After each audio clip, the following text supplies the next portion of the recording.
How to set up Xfinity Gateway modem. Let's get started. First, unbox your Xfinity Gateway and locate the coaxial cable and power adapter inside the box.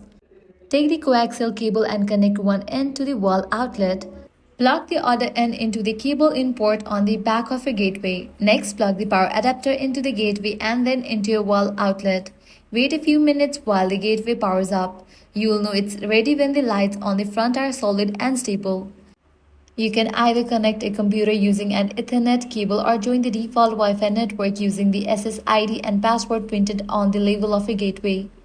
Now open a browser. You'll be automatically redirected to the Xfinity activation page. Just follow the on-screen instructions to activate your service. Once activated, don't forget to customize your Wi-Fi name and password for better security and easy access. And that's it. Your Xfinity Gateway modem is now fully set up and ready to go. If this guide helped you out, do not forget to like, share and subscribe to our channel.